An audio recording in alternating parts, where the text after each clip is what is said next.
नमस्कार शेतकरी बंधूंनो. माझ्या पाठीमागं जे आपल्याला मोसंबीचं जे झाड दिसतंय, पानं कमी आणि फळं जास्त आणि एकदम A1 क्वालिटीची मोसंबी आहे. 1045 फक्त झाडं आहेत. 15 वर्षाची बाग आहे. या बागेला एका व्यापाऱ्याने यावर्षी म्हणजे 2025 मध्ये 48 लाखाला ही बाग विकत घेतलेली आहे. आणि तुम्ही जर इतरच्या बागाचा जर तुम्ही अभ्यास केला, तर त्यांच्या निम्म्याने सुद्धा बागा गेलेल्या नाहीत त्या. इथलं जी मॅनेजमेंट आहे, इथली जी क्वालिटी आहे, ती एवढी अप्रतिम आहे, की आल्या-आल्याच आपण या मोसंबीच्या बागेच्या प्रेमात पडतो. अत्यंत उत्कृष्ट असं मॅनेजमेंट आहे आणि इतर शेतकऱ्यापेक्षा वेगळं मॅनेजमेंट आहे यांचं. आणि या मॅनेजमेंटमुळं यांची जी मोसंबी आहे, ती उजवी ठरते आणि व्यापारी दरवर्षी याला जास्त पैशाने खरेदी करतात. या बागेचं मॅनेजमेंट कशाप्रकारे केलं जातं, इतरांपेक्षा कसं ते वेगळं आहे, याचीच माहिती आपण या शेतकऱ्याकडून घेणार आहोत. विश्वास बसण्यासाठी एक फक्त सुरुवातीला झाड दाखवतो. झाडावर किती मोठ्या प्रमाणात मोसंबी आहेत आणि त्याचा जो दर्जा आहे म्हणजे त्याचा ग्रेड आहे, जवळपास सर्व A1 क्वालिटीचा माल आहे. तुम्ही माझ्या पाठीमागे पाहू शकता.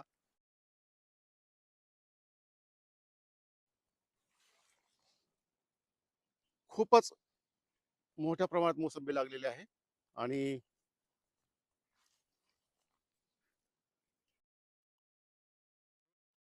त्याचा जी दर्जा आहे म्हणजे त्याचा क्वालिटी आहे, ती एकदम A1 ग्रेडची फळं आहेत. अत्यंत उत्कृष्ट अशी फळं आहेत. तर आपण जाणून घेऊ या मोसंबीच्या बागेच्या मॅनेजमेंटविषयी. आपल्या पाठीमागं जी झाड आहे मोसंबीचे, तर किती माल असेल हो याच्यावर? साहेब त्याला सरासरी 1.5 क्विंटलच्या पुढे झाड आहे. 1.5 क्विंटलच्या पुढं? हो. म्हणजे तुम्ही कुठं पूर्ण बागेत कुठेही चक्कर मारली तरी तुम्हाला त्याच्या कमी झाड दिसणारच नाही. सगळी बाग तशीच आहेत? टोटल झाड 1.5 क्विंटल, 2 क्विंटल, 2.5 क्विंटल पर्यंत पण काही झाड आहे अशी. कारण मी फोटो काढण्यासाठी म्हणलं सगळ्यात चांगलं जे झाड आहे त्याचा फोटो काढावा. पण प्रत्येक झाड ती मला फोटो काढण्यासारखंच हो, दिसायला लागलंय. हो. सगळे एवढं म्हणजे सारखेच. अप्रतिम असा बाग आहे ही. तरी तर पण ह्या हां, वर्षी पाऊस खूप झाला साहेब. पाऊस जर कमी असता ना, हां. तर याच्यापेक्षा आणखीन बेटर क्वालिटी आली असती. नाही पण तुम्ही म्हणत होते की काय ते 1.5 महिना यातून पाणी वाहत होतं. हो, कंटिन्यू 1 महिना पाणी वाहिलं त्याच्यात. तो बांध तसाच फुटलेला आहे आपला. एवढं पाऊस होता. हो. बऱ्याचदा काय होतं की जास्त जर पाणी असेल ना, मोसंबी वाळून जाते. हो, हो. जाते, जाते. आपल्या ह्याच्यात गेले ना 5-7 झाडं गेलेत ह्या वर्षी. पण इतराचे सगळेच गेले हो, असते. हो, हो. तुमची काय कसं काय एवढी कमी नाही झाली? आपल्या काय झालंय साहेबांच्या याच्यापासून आपली जशी ओळख झाली डॉक्टर पाटील साहेबांशी, हां, तर आपण तेव्हापासून याच्यामध्ये शून्य मशागत केलेली आहे. हां. मशागत कुठल्याही प्रकारची मशागत आपण करीत नाही गेल्या 6 वर्षापासून. शेतकरी बांधवांनो, वसंतराव नाईक मराठवाडा कृषी विद्यापीठ परभणी इथं जे फलोत्पादन विभाग आहेत, त्यामध्ये डॉक्टर मोहन पाटील, त्यांना MB पाटील म्हणून सुद्धा ओळखलं जातं, की त्यांच्या मार्गदर्शनाखाली हे किती वर्षापासून करताय? 7 वर्ष. 7 वर्षापासून मोसंबीचं नियोजन करतायत आणि तेव्हापासून यांच्या उत्पादन खर्च तर कमी झालाच आहे. झाडाची मरतूक पण थांबलेली आहे. जमिनीचं आरोग्य सुधारलेलं आहे आणि A1 क्वालिटीचा जो माल आहे, तो दरवर्षी मोठ्या प्रमाणात येत असल्यामुळं या बागेला इतर शेतकऱ्यापेक्षा खूप चांगले पैसे होतात. बरोबर आहे हे? हो, हो. इतर शेतकरी जे नियोजन करतात आणि तुम्ही जे नियोजन करता हो, मोसंबी बागेचं, हो. याच्यामध्ये काय फरक आहे ते सांगा बरं जरा? म्हणजे शेतकऱ्याचा विषय असा आहे, हां, की शेतकरी मशागत खूप करताय. आमच्या गावातले प्रॉपर शेतकरी सुद्धा असे आहेत, हां, का दर महिन्याला त्याच्यामध्ये ट्रॅक्टरचा रोटावेटर आणणार, वखरपाळी करणार. हां. त्याच्यामुळे काय होतं त्याचे जे अन्न घेणारे जे मूळ बारीक-बारीक मुळ्या, तंतू मुळ आहेत, हां, तर हे पांढऱ्या तुटल्या जात आहे. तुटल्या जातात. हां, तुटल्यानंतर पुन्हा त्यांना अन्न घ्यायला, तयार व्हायला वेळ हां, लागतो. हां, अन्न घ्यायचं म्हणलं पुन्हा ती ड्रॉपिंग होती फळ. हां, तर त्याच्यामुळे आपण 6 वर्षापासून याची मशागत बिलकुल करत नसल्यामुळं हं. त्या झाडाची ग्रोथ कायम जसून तशीच आहे. बरं. प्रत्येक वर्षी याच्यात काहीतरी वेगळं दिसतंय आणखी. शेतकऱ्याला वाटेल की एकाच चांगल्या झाडापाशी व्हिडिओ करतायत. काय करू आपण असं बोलत बोलत जाऊ. काय हरकत नाही. म्हणजे सगळी झाडं हो, शेतकऱ्याला हो, दिसतील. हो, हो. तर आता मला हे सगळं खाली गवतच दिसायला लागलंय तुमचं. हो, आपण खाली याच्या खाली कॅमेरा घ्यावर. आता हे जर तुम्ही पाहिलं तर सगळं ही चिमूट काटा दिसायला लागला हा. आणि कल्टिव्हेशनच नाही साहेब याच्यात. हा? कल्टिव्हेशन बिलकुल नाही. हे फक्त क- ब्रश कटरना तणनाशक नाही काहीच नाही. ब्रश कटरना कट करतो, हा. त्याचंच खत होतंय. म्हणजे तुम्ही तणनाशक सुद्धा वापरत नाही बिलकुल नाही वापरत. आणि कुठली मशागत नाही? नाही, काहीच नाही, काहीच झिरो नाही. टिलेज? 0 टिलेज. हा. हो. वर्षातून किती वेळेस कट होतंय मग? प्रत्येक 4 महिन्याला हा? कटिंग होते म्हणजे होतेच. हा. मार्च, एप्रिल, मे मध्ये आपल्याला ज्यावेळेस टेम्परेचर सुरू होतं ना, हा. त्यावेळेस मात्र आम्ही गवत राखूनच ठेवतो. हे गवत बिलकुल काढत नाही. हा, ते टेम्परेचर हो, थोडं मेंटेन मेंटेन होतं. होतं त्यानं. हो. मायक्रो क्लायमेट हो, तयार हो. होतं, ह्युमिडिटी वाढते. त्याच्यानंतर ऑक्टोबर हीटमध्ये तुम्हाला ते गवत पाहिजेच तसं बागेत. हा. कारण ते म्हणजे जेवढं गवत बागेत तेवढी तुमची ड्रॉपिंग होणार नाही. गवत जर तुम्ही काढलं हा. तर 100% त्याला भाप लागणार, फाटूक तेरा येणार, हा. पाऊस झाला तरी होणार. हं. त्यामुळे आम्ही हे बिलकुल तशा परिस्थितीत आता ही काढतो. तुमची जी माती आहे म्हणजे तुमची जी बाग आहे, हो. इथं कधीपासून तुम्ही कुठलंही म्हणजे खुरपं चालवलं नाही म्हणजे कंप्लीट मकाचं 6 वर्ष होऊन गेले. संपली 6 वर्ष. कंप्लीट 6 वर्ष अद्यापपर्यंत काहीच नाही याच्यात. मग आता ह्या मातीच्या आरोग्यामध्ये काय सुधारणा झाली का? खूप सुधारणा झाली. मला अगोदर ट्रॅक्टरनं माल बाहेर काढावा लागत होता. आज तुम्ही दाखवू शकता. सुरुवातीपासून तर आतापर्यंत हा जो माल आहे हं. खाली पडलेला हा असाच आहे. याच्या पलीकडे आम्ही माल हात सुद्धा नाही लावलेला त्या माल. नाही, जमिनीचं जसं ते सेंद्रिय कर्ब वगैरे वाढलेलं हो, आहे का? खूप वाढलं. काही सॅम्पल घेतलेत का तुम्ही? नाही सॅम्पल नाही घेतले, पण ह्या मालातूनच आपल्याला लक्षात येतं ना. नाही, आपल्याला असू द्या. सॅम्पल तरी घ्यायची तुम्ही गरज. दरवर्षी एक मातीचा सॅम्पल काढायचा. तुम्हाला तुमच्या जमिनीमध्ये काय सुधारणा झाली हो, हो, ते हो. लक्षात येईल. दरवर्षी काढायचं आहे उन्हाळ्यामध्ये सॅम्पल. नाही ठीक आहे ना साहेब. ते आपल्याकडे रेकॉर्ड 100% राहतं. करू. बाकीच्या शेतकऱ्याकडे फळगळ जास्त झाली मग खूप आहे. खूप. तुमच्याकडे कसं आहे? नाही आपल्याकडे फळगळ नाहीच. बरं. व्यापारी सुद्धा परेशान होते काय तुम्ही नेमकं करता काय? आम्ही प्रत्येक काही काही बागात अक्षरशः हं. त्यांनी म्हणजे सोडून देण्याच्या परिस्थितीत होती. हे जे सांगतात त्यांच्याकडे फळगळ नाही, यामागचं मला असं कारण वाटतं, लोकं टनानी माल काढतात. परंतु त्या प्रकारचं अन्नद्रव्याचं व्यवस्थापन झालं, जे खतं द्यायला पाहिजेत रासायनिक, त्याचबरोबर आपले शेणखत द्यायला पाहिजे, ते शेतकरी देत नाहीत आणि त्यात पुन्हा मशागत करतात. मुळं तुटतात, तेवढं अन्न शोषता येत नाही. त्यामुळे जेवढ्या प्रमाणात त्याला फळं लागले ते तेवढ्या प्रमाणात त्याला खत उचलता येत नसल्यामुळं जमिनीमधून ते फळगळ होते. आणि यांचं वैशिष्ट्य असं आहे, की यांचं खताचं जे नियोजन आहे, ते फार परफेक्ट आहे. त्यामुळं त्यांची फळगळ होत नाही आणि मशागत नाही केली, की तुमची फळगळ थांबते. असे बरेच शेतकऱ्याचे अनुभव आहेत. हो आहे. विशेषतः जे एस-आर-टी पद्धतीने शेती करतात ना, फळबाग करतात, तर त्यांच्याकडे एवढे फळगळ बिलकुल होत नाही. आपल्याकडे डाळिंबामध्ये कुठलीही मशागत न करणारे अनेक शेतकरी आहेत. हो आहेत. अनेक शेतकरी आहेत. त्यांची क्वालिटी पण सुधारते. A1 quality. गोडवा सुधारतो. गोडवा पण जास्त येतो. तर सर्व प्रकारची अन्नद्रव्ये तुम्हाला या पिकाला बागेला मिळत असल्यामुळं त्याच्यामध्ये फळगळ तुमची म्हणजे फ्रूट ड्रॉपिंग हो, जे आहे हो. ते ती कमी होते. आहे. मशागतीचा एक फरक आहे. हो, हो. आणखी दुसरा फरक कोणता आहे? शेणखत साहेब आपण त्याला प्रत्येक वर्षी कमीत कमी 70 ट्रॅक्टरच्या पुढे शेणखत असतं. शेणखत. हो. प्रत्येक वर्षी टाकतो म्हणजे टाकतोच. शेणखताला त्याला दुसरा पर्यायच नाही. आणि बाकी शेतकरी काय करतात? नाही शेणखत मग ते नगण्य टाकते साहेब. लगे कुठं टाकलं नाही टाकलं 2 टोपले टाकायचे 4 टोपले टाकायचे. माझं हे जे मधलं हां, अंतर आहे हां, हे पूर्ण शेणखतानं भरलेलं असतं साहेब. हां.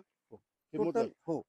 हा आता जो हे गॅप आहे 16 फुटाच्या मधला. आता मला हेच फक्त सांगा, शेणखत कुठे देतात ते सांगा ना? ह्या झाडाचं जे अंतर आहे साहेब, हां, हे जे पान आहे हां. ह्या हे. पानापासून तर त्या पानापर्यंत हां, आता हे हे. ज्या दोन्हीचं मधलं जे हां, स्पेसिंग आहे हां. एवढ्या याच्यामध्येच मी सगळं शेणखत पण आणि रासायनिक खत पण याच्यामध्येच टाकतो. इकडे खोडाकडे बिलकुल काहीच टाकत नाही. म्हणजे ह्या सगळ्या मुळे इकडे आलेले असतात. हो हो. हां? जिथं तुमची झाडाची कॅनोपी हां. तिथपर्यंत म्हणजे त्याच्यामुळे इथं इथं ही मुळे इकडे पान आहेत, हो इकडे हो पान हो आहेत. हो. ही मधला जो स्पेस आहे एवढ्याच जाग्यात आणि रासायनिक खतं टाकता का? सगळे मोकळे असे रासायनिक खत टाकतो आपण हां. फक्त एकदाच टाकतो पण ते पण अल्प प्रमाणात. पण ही खतं कधी टाकता? पाणी फोडताना म्हणजे आपण साधारण. ज्यावेळेस फेब्रुवारी मध्ये आपण मागच्या वर्षी याला 8 फेब्रुवारी पाणी फोडलं. हां, हां. पहिला जे बेसोल डोस आहे हां. 8 फेब्रुवारीला जेवढं पाणी द्यायचं तेवढा डोस भरायचा हां. तेवढंच संध्याकाळी पाणी द्यायचं. मग दोन्ही मिक्स करून टाकता का हो खतं? हो शेणखत बरं. आणि रासायनिक खत दोन्ही मिक्स. शेतकरी बंधूंनो, तुम्ही मशागत जर बंद केली आणि तुम्ही जर सेंद्रिय खतं जर जास्त दिली म्हणजे शेणखत वगैरे जास्त दिली, त्याचा फायदा असा होतो की आपल्या जमिनीचा ऑर्गॅनिक कार्बन म्हणजे सेंद्रिय कर्ब वाढत जातो. आणि ते वाढला की आपल्या जमिनीमध्ये जे उपयुक्त जीवाणू आहेत, उपयुक्त बुरशी आहेत, गांडूळ आहेत, याचं प्रमाण पण वाढतं. की हे जे उपयुक्त जीवाणू, उपयुक्त बुरशी आहेत, त्यांचं खाद्य हे सेंद्रिय खतं आहेत, हे सेंद्रिय कर्ब आहे.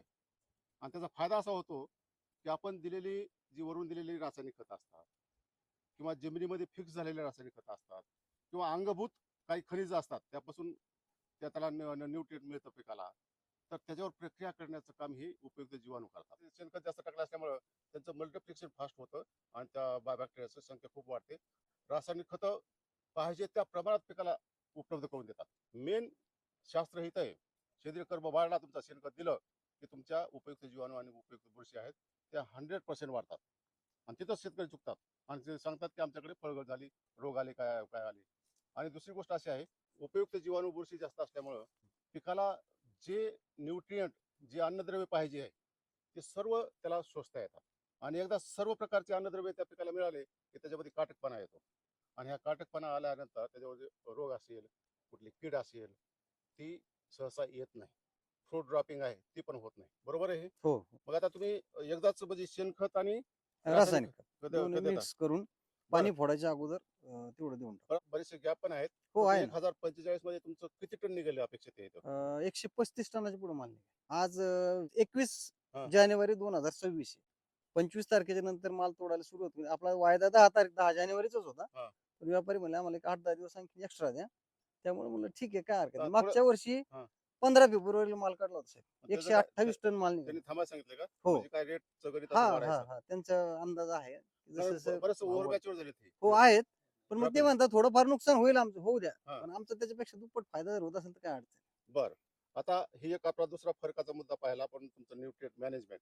एक विचारायचं राहिलं की बाकीचे शेतकरी हे जे सेंद्रिय खत आहेत हो, ते हो. देतात का? आणि देत असतील तर किती देतात? नाही ते अल्प प्रमाणात हा. देतात. एका झाडाला जास्तीत जास्त 2 टोपले म्हणजे 10 आणि 10 20 किलो शेणखत पडतं. आपल्याकडं इथं डायरेक्ट सगळं अंथरुणात राहतं. म्हणजे रस्ताच तर हो बिलकुल सगळं इथं डायरेक्टली अंथरलेलं असतं शेणखत. बर.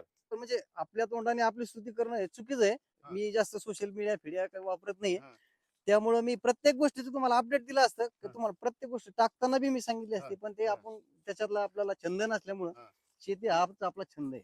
हे जास्त पाणी हे आल्यामुळे अतिरिक्त पाणी राहिलं त्यामुळे ते एक वाळले महिनाभर ते. असे जवळजवळ 7 ते 8 झाडं गेलेली ह्या वर्षी. आम्ही चालतोय, तुम्ही पाहता प्रत्येक झाडावर म्हणजे कुठलं डावं आणि कुठलं उजवं झाड आहे हे करताच येत नाही. सगळेच उजवे झाड आहेत. हे पहा किती फळ येतात. 16x12 अंतर आहे आपलं. 16x12. हो. शेतकरी बंधूंनो, ही पैठण तालुका जो आहे ना, पैठण तालुक्यामध्ये हाय शेतकरी डेन्सिटी थोडं लागवडीमध्ये थोडी चूक करतात.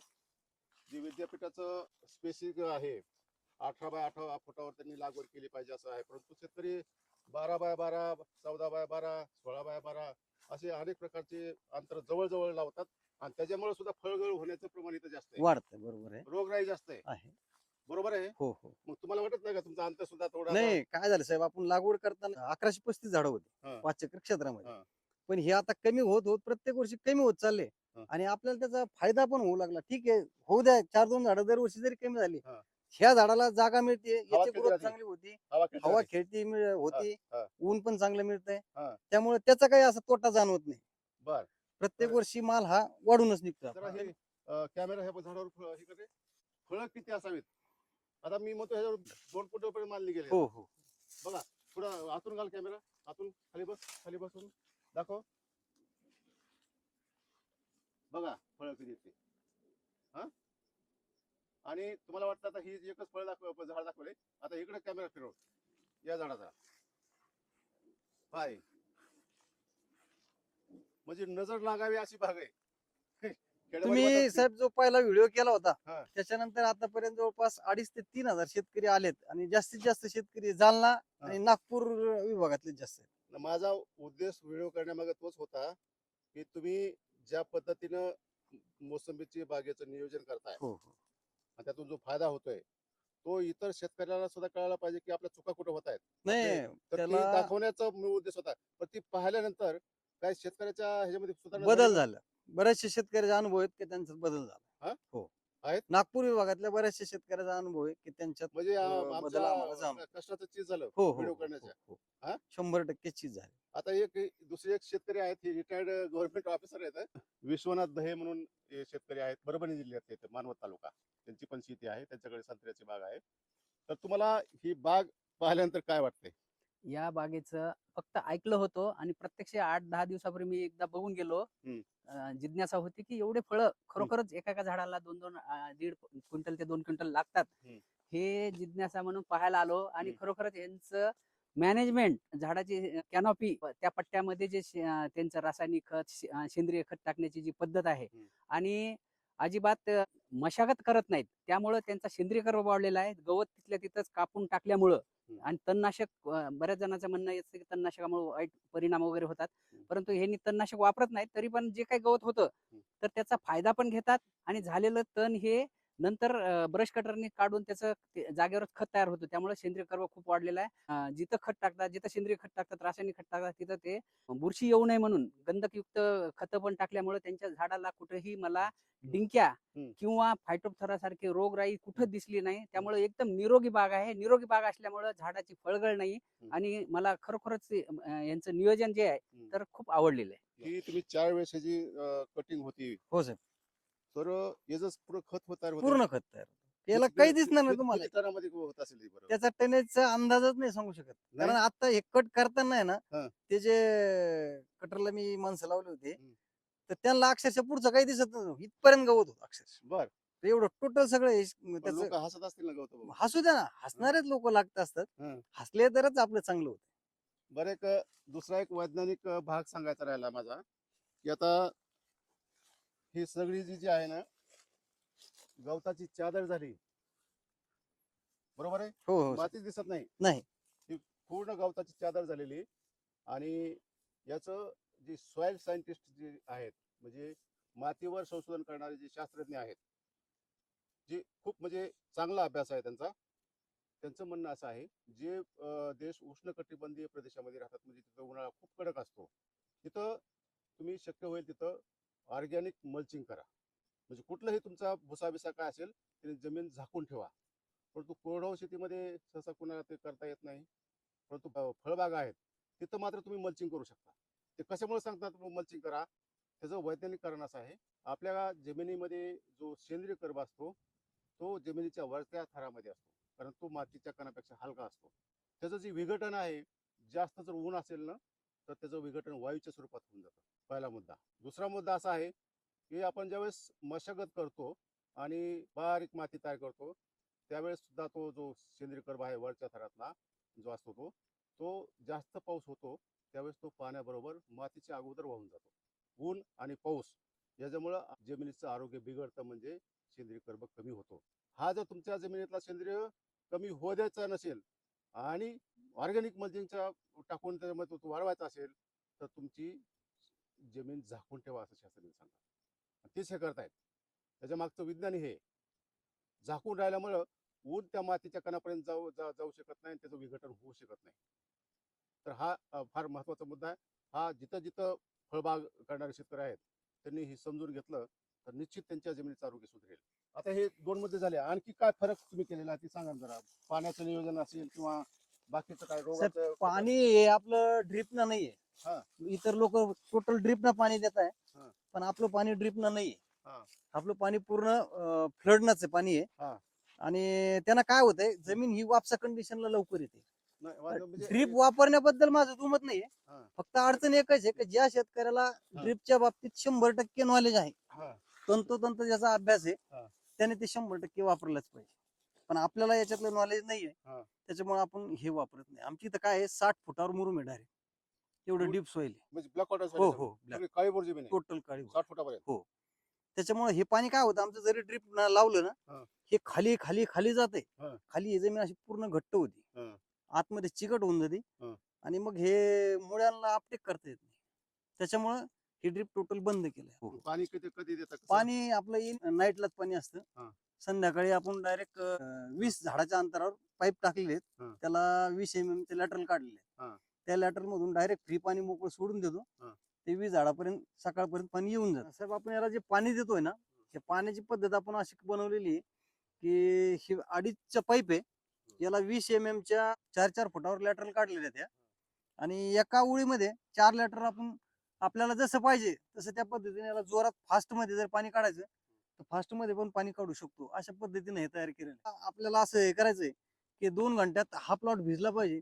अशा हिशोबाने याला 4 जर नळ्या चालू केल्या तर पूर्ण पाणी याच्यातून निघतंय. पाणी खाली जमिनीत पण जास्त जात नाही. जेवढं पाहिजे तेवढं झाडाला पाणी घेता येते. एका नाईट मध्ये 2 एकरचं क्षेत्र भिजलं जातं. साहेब, खाली बघितल्यानंतर अशी झुमरं लटकल्यासारखे दिसत आहेत सगळे फळ. तुम्ही सर कुठल्याही कोपऱ्याला जरी गेले हा? तुम्हाला असं बिलकुल वाटणार नाही की हे काहीतरी बनावट आहे. झुमरं लटकल्यासारखे बसते, आपल्या डोक्यावर पण सगळे झुमरच येतात. हो, बघा हो. किती म्हणजे ते फळाच्या वजनाने फांद्या वाकल्या अक्षरशः. हा, अक्षरशः वाकलेत आहे. हो. हा? फारच म्हणजे अप्रतिम नजारा आहे. शेतकऱ्याला सुद्धा ही पाहता येईल.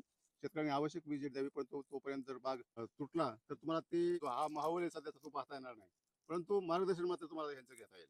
हो. आणि काही रोग कीड वगैरे नाही, रोग किडीला फक्त काय आपण ड्रॉपिंग न होण्यासाठी सरांनी जे 3 स्प्रे सांगितलेले आहेत, प्लॅनोफिक्स, युरिया, तुमचं बोरिक ऍसिड, त्याच्यानंतर पोटॅशियम नायट्रेट आणि GA, हे 3 स्प्रे तर आपण घेतोच कधी फ्लावर. कधी सांगा ना शेतकऱ्याला कळेल ना. जानेवारी मध्ये ज्यावेळेस आपली समजा सेटिंग होते, हा. सेटिंग झाल्यानंतर तुमच्या आपला हरभऱ्याचा किंवा ज्वारीच्या दाण्यासारखे ज्यावेळेस फळ राहते, फळ, हा. त्यावेळेस प्लॅनोफिक्स 30 ml हं. 100 लिटर पाण्याला, हं. 1 किलो युरिया हं. आणि बोरॉन 400 ग्राम हं. असं याचा एक स्प्रे घ्यायचा. हं. त्याच्यानंतर 1 महिन्यानंतर ज्यावेळेस वाटाण्याचे किंवा बोराच्या आकाराचे फळ राहते त्यावेळेस 13-0-45 आणि पोटॅशियम नायट्रेट किती प्रमाण? 13-0-45 हे 1.5 किलो हा. आणि तुमचं GA 4 ग्रॅम प्रमाणे हे 100 100 लिटर पाण्यात. बर बर तर याचा एक स्प्रे घेतो आणि पुन्हा जो पहिला घेतलेला आहे तोच 1 महिन्यानंतर घ्यायचा. बर. असे 3 स्प्रे आहेत. हं. तर त्यामुळं तुमची ड्रॉपिंग बिलकुल होत नाही. आणि फवारणी कशाने करता? फवारणी आपल्याकडे ट्रॅक्टर पण आहे. हं. एका जागेवर ट्रॅक्टर ठेवून हा 1000 फुटाचा पाईप हं. आहे. मी स्वतःच फवारणी करतो. बर. मंडळी आणि मी बर. आम्ही दोघं स्प्रे करतो. आणि बाकीचे काही म्हणजे मायक्रोन्युट्रिएंट वगैरे देतात का? नाही, वरतून काहीच नाही. जे काय द्यायचं ते खालीच द्यायचं. वरतून स्प्रे मग घेत तुम्ही रासायनिक खत कोणती देता? रासायनिक खतामध्ये येतं आपलं युरिया, हं. दाणेदार आणि पोटॅश. किती प्रमाण? साधारण एका झाडाला 1-1.5 किलो पर्यंत युरिया जातो वर्षभराचा. हं. 2 किलो दाणेदार जाते हं. आणि 1 किलो पोटॅश जाते. बरं. आणि मायक्रोन्यूट्रन हे 250 ग्राम पर्यंत जाते एका कोणतं? झाडाला. मिक्स सगळं मिक्स करून देतो. हो मायक्रोन्युट्रिएंट हो हो कंबाईन असतात ते हो. देता तुम्ही? नाही नाही, कंबाईन किट नाही मिळत. हं. पण सुट्ट आणून ते मिक्स करतो हो. आणि मग ते टाकतो. ते पण पण कोणती कोणती पहिल्या micronutrient? पानाला. हे झिंक, बोरॉन, मॉलिब्डेनम, तुमचं मॅग्नेशियम, सल्फर, हं. त्याच्यानंतर सिलिकॉन, हे एवढं असे देताय? हो सगळं देतो. टोटल देतो. असं कुठलंच नाही सोडत, कधी दिलं नाही आपण. 250 ग्राम एका झाडाला बसन अशा हिशोबाने आपण टाकतो. नाही, आता स्प्रेच्या बाबतीत जर लोक मंगूसाठी हे घेत आहे, हा. मंगू जो येतोय हा. त्याचे एक ठराविक नाही, कालावधी. नाही, तुम्ही आता मंगू तुमच्या औरंगाबाद जिल्ह्यामध्ये छत्रपती संभाजीनगर मध्ये थोडा लोकांना कळतं की मंगू कशाला म्हणायचं. हो काय हो. मंगूनी काय होतं, कसं असतं ते फळ टोटल काळ होतं. आपल्याच्यात दाखवायलाच नाही ना सर. नाही तर आपण काळ होतं दाखवू. का? हो, काळ लोकांना कळायला पाहिजे मंगू त्याला काय हो. म्हणता तुम्ही? हो. कशाने होतं ते काळ? ते माइट्स माइट्स मुळे. हा. हा.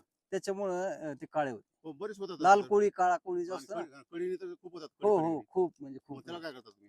त्याच्यासाठी आपण काय करतो, ज्यावेळेस खताचा ढोस भरतो, हा. एकरी 10 किलो सल्फर हे जमिनीतूनच देतो. बरं. हा. आणि ज्यावेळेस आपल्याला असं कुठं जाणवलं समजा किंवा दुसरीकडे जरी ऐकायला आलंय हा. आपल्या जवळपास हा. किंवा कुठेतरी प्रमाण वाढतंय, आपलं रोजचं निरीक्षण असतंच हा, आहे. हा, हा. पण जरी कळालंय हा. तर आपण त्यावेळेस एक तर हीट नसेल त्यावेळेस सल्फरचा वापर करतो.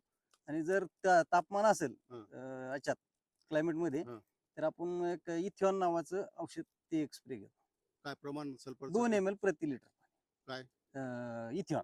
हा, आणि आणि सल्फर जे एकरी 10 किलो हे खालून टाकून देतो. खाली हा. आणि स्प्रे घेताना 2 ग्राम प्रमाणात ते पण घेतो. सल्फर पण हो हो वॉटर सोल्युबल. हो water. मोसंबी बागेला अनेक ठिकाणी भेटी दिल्यानंतर असं लक्षात येत आहे की जे काही मोसंबीला लागते त्या बाबतीत शेतकरी करत नाहीत आणि त्यामुळं मग फळगळ आणि बागेमध्ये अनेक प्रकारचे रोग आपल्याला वातावरणाच्या बदलानुसार दिसून येतात. विकास मोरेची बाग आज 20-21 जानेवारी आहे तरी सुद्धा त्याच्याकडं आणखीनही आंबेबहाराच्या फळांची गळ नाही. तर त्याचे महत्त्वाचे कारण काय आहे? आणि 5 एकरमध्ये आज विकास मोरेच्या बागेमध्ये 120 ते 125 टन माल आजही उपलब्ध आहे आणि शेतकरी ते पाहू शकतात. तर त्याचं महत्त्वाचं कारण काय आहे की असं का घडू शकतं, मग इतर शेतकऱ्यांना ते का जमत नाही? त्या दृष्टीनं थोडंसं आपण आज चर्चा करू की जेणेकरून आपल्यालाही त्या पद्धतीनं उत्पादन घेता येईल. सर्वात महत्त्वाचं की आंबेबहाराचं नियोजन हे विकास मोरेकडून व्यवस्थितरित्या साधलेलं आहे. ज्या काही गरजा आहेत मोसंबीच्या अनुषंगानं त्या सर्व तंतोतंत पाळण्याचा प्रयत्न विकास मोरेनं केला आणि म्हणून त्याला ते अपेक्षित उत्पादन मिळत आहे. आंबेबहाराचं नियोजन करत असताना त्या बागेंना ताण किती द्यावा, त्या बागेचं नियोजन कसं असावं, त्या बागेवरची काडी काढली जावी का नाही, ह्या सर्व बाबीकडे तो विचारपूर्वक लक्ष देतो आणि त्यामुळं त्याला अपेक्षित उत्पादन मिळतं. व्यवस्थितरित्या काडी काढणं, त्यानंतर त्याला 1% बोर्डो मिश्रणाची फवारणी करणं, खोडाला बोर्डो पेस्ट लावणं, हे प्रत्येक वर्षी केलं जातं. कधी कधी शेतकऱ्यांना विचारलं तर ते म्हणतात मागच्या वर्षी केलं होतं. शेणखताचा पुरेपूर वापर हा सगळ्यात महत्त्वाचा प्रश्न आहे. प्रत्येक वर्षी शेणखत हे दिलेच जातं आणि म्हणून त्याला जे काही उत्पादनाची त्यानं अपेक्षा केली त्यापेक्षा सुद्धा जास्त उत्पादन मिळत आहे, जी विकास मोरेकडे गळ होत नाही. आजही शेतकऱ्यांना विचारलं तर सहज सांगतात 2 टोपले टाकलं, पण हे मोगम अजिबात चालत नाही. मोसंबी किंवा सिट्रस हा ग्रुप न्यूट्रिएंट लव्हिंग प्लांट आहे. जेवढं तुम्ही खत द्याल तेवढा त्याचा फायदा त्याला होतो आणि त्याचा फायदा तुम्हाला सुद्धा झाल्याशिवाय राहत नाही. म्हणून सुरुवात शेणखतापासून व्यवस्थित करा. मशागतीच्या बाबतीत विकास मोरे फार ते जमिनीची उलथापालथ करत नाही. ब्रश कटरनं जे काही गवत आहे ते सगळं गवत ग्रीन मॅन्युरिंग सारखं त्याचा वापर करताय, हा सगळ्यात महत्वाचा मुद्दा आहे. आणि म्हणून आणखीन ऑर्गॅनिक कार्बन वाढायला मदत झाली आणि त्याचा उपयोग जास्त उत्पादकतेकडे झाला. दुसरा महत्वाचा मुद्दा, त्याला जे न्यूट्रियंट लागते, न्यूट्रियंट मॅनेजमेंट हा जो घटक आहे तो सुद्धा व्यवस्थितरित्या पाळला जातो. आणि आता ते ड्रिपच्या माध्यमातून किंवा त्यांना जसं जमेल त्या पद्धतीनं त्या झाडांना जे खत लागतंय त्या खताचा पुरवठा आणि बरोबर निंबोळी खत सुद्धा हा देण्याचा प्रयत्न त्यानं केलेला आहे सातत्यानं. आणि म्हणून त्यांना चांगल्यापैकी रिझल्ट मिळालेले आहेत. त्याचबरोबर संजीवकाचा वापर सुद्धा ते तंतोतंत करतात. फळगळ असेल, फळांची वाढ असेल, फळांची गुणवत्ता असेल, हे सगळं साधण्यासाठी जे काही संजीवकाची गरज आहे त्या संजीवकाचा वापर योग्य वेळी करून आणि वातावरण बदलानुसार बऱ्याच शेतकऱ्यांकडं माईटचा अटॅक म्हणजे फळं काळी पडणं असा प्रकार विकास मोरेच्या शेतात दिसत नाही. ज्यावेळी त्यांना लक्षात येते की आपल्या फळावर आता काळे डाग पडत आहेत, ते आपल्याला कंट्रोल करणं, नियंत्रणात आणणं हे अतिशय महत्वाचं आहे. त्यावेळी मायटीसाईडचा योग्य वापर करून ते तिथंही नियंत्रण करतात. ह्या साऱ्या बाबीचा विचार जर केला तर हे सगळं ज्यावेळी आवश्यक आहे त्यावेळी केलं जात आहे आणि करतात लोक. अनेक शेतकरी करतात. जे शेतकरी करतायत त्यांना त्याचा फायदा जरूर होतोय. जे करत नाहीत त्यांच्याकडं मात्र हे अनेक प्रश्न निर्माण होत आहेत. आजूबाजूला मोसंबीची झाडं आहेत, परंतु ते दाखवलं तर थोडं त्याच्यावर टीका केल्यासारखं होईल. परंतु त्यांच्याकडे या बागेपेक्षा निम्म्यानीच त्यांच्या बागा गेलेल्या आहेत, म्हणजे पैसे कमी झालेले आहेत. आणि माल पण झाडावर थोडा कमी आहे, कारण फळगळ जास्त झालेले आहे. ते आता मी दाखवण्याचं टाळतो, कारण ती नाही, आमच्या एका पाहुण्याच्याच बगीचा आहे साहेब. हं. 5,000 मोसंबीचं झाड आहे. हं. 65 लाखाला गेले. 5,000 फक्त. 5,000 मोसंबीची झाड आहेत, 65. 65 लाखाला दिलंय. हं. आणि आपली 1,045 झाड आहेत, तरी 48. 48,50,000 आले. व्यापाऱ्यांनी एवढे पैसे देणे, मग ते खूप माल जास्त म्हणून तुम्हाला पैसे दिले ते का त्याची क्वालिटी म्हणून दिले ते नाही, कशामध्ये दिले? आता दोन्ही बाजू आहे त्याला. क्वालिटी पण एक नंबर आहे हं. आणि माल टिकलेला आहे. एवढा जर माल कमी असतात त्यांनी एवढे पैसे दिलेच नसते आपल्याला. बरं. आणि आताची कंडिशन अशी आहे का तुम्ही हा माल तोडता तोडता तुम्हाला फेब्रुवारी उजाडणारच आहे, कुठल्याही प्रकार किती बी हे तोडलं तर. हं. मग फेब्रुवारी मध्ये मोसंबीला रेट इतका उच्चांकी राहतो की हं. प्रत्येक वर्षी आपला माल हा फेब्रुवारी मध्येच कटला. शेतकरी बंधूंनो, विकास मोरे यांची जी बाग आहे ती या व्यापाऱ्याने विकत घेतलेली आहे. तर आता जवळपास 1,045 झाडे आहेत ही. ओके, हो बरोबर आहे. सौदा कधी झाला तुमचा आणि कितीला झालाय? लयच मोठी डायरी दिसायली सौद्याची. हम्म. सौदीला ये ना, सौदेत तशी आहे त्यांची. सौदीतली आमच्या पाशी हा? हो. किती बागा घेतात दरवर्षी? पागल करोडोनं रुपयाचा व्यवहार आहे साहेब. कुठली 10/7/25 अशोक दादा मोरेचा सौदा झाला 48,50,000 बघा ह्यांनी, तुम्ही दरवर्षी बागा घेता, किती घेत असेल बागा? लय मोठ्या बागा घेतो आम्ही. किती किती पैठण तालुका अर्ध्याच्या वर घेतो 70%. किती एकर मध्ये असेल? एकर हजारो मध्ये एकर हजारों हेक्टर. हेक्टर नसते. 1,000 हेक्टर? आमची दररोजची 10 गाडी लोडिंग आहे, बापरे. कलकत्ता गाडी. 8-10 गाडी रोजची लोडिंगला लागते. तुम्हाला खोटं वाटत असेल शेतकरी बंधूंनो, आता ही बागवानाची व्यापाराची डायरी प्रत्येकाची, सगळ्याच बाकीचे दाखवत नाही मी. तर तुम्ही जर पाहिलं बघा, अशोक पाटील मोरे दादा कातपूर, बघा खाली 48,50,000 रुपये इसार दिला तुम्ही. 5,000 10 जानेवारीला पर्यंत तुम्ही तोडायचा वादा केलेला आहे. ओके. 10 जानेवारी पर्यंत तुम्ही तोडणार होते. आजची तारीख आहे 21 जानेवारी. कधी ड्रॉपिंग व्हायला लागली का तोडीला तुम्ही? आता तोडून रेट नाही सध्या साहेब मोसंबीला. मोसंबीचे बाजार 30 रुपये, 25 रुपये, 28 रुपये, 35 रुपयाचे आज त्या सुपर मालाचे. त्याच्यावर मोसंबी. आणि ही मोसंबी आपल्याला पडलेली 60 रुपये. हा. आता कसे पैसे करायचे आणि काय करायचे हे समजून नाही राहिलं मला. तुमच्यापेक्षा हुशार दुसरे शेतकरी सुद्धा नाही ना हो, व्यापाऱ्याशिवाय. आता लय हुशार आहे शेतकरी, लय हुशार झालेले आहे आता. ए, शेतकरी हुशार आहे, शेतकरी लय हुशार हुशार झालेले साहेब.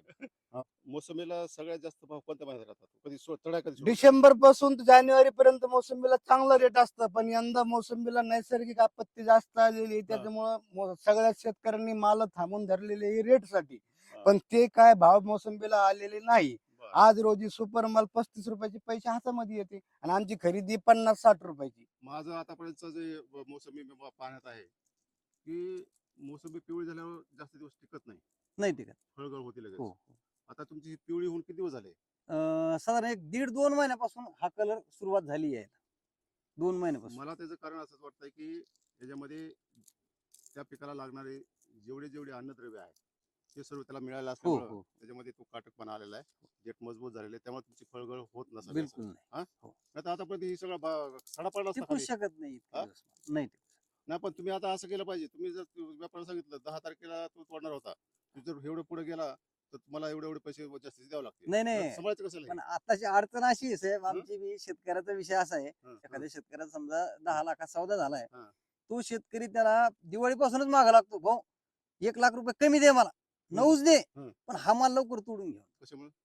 मग त्यांना भीती मार्केटची किंवा काय होऊ शकतं उद्या. हं. तसं आपल्याला आपण निर्धास्त काही झालं तरी आपली तयारी आहे. नाही, पण कमी त्या- झालं त्याला पण जास्त झालं. रेस्ट मिळायला पाहिजे ना त्या नाही झाडाला. मिळायला पाहिजे हे हं. मान्य आहे आपल्याला, हं. पण आपला एक प्लस पॉईंट असा आहे साहेब, की झाडावर जर फळ असलं हं. त्या झाडाला ताण ऑटोमॅटिक येतो. आपण पाणी बंद करून फक्त आता एक 15 दिवस झाले हं. तसं पाणी बंद केलं आपण. हं.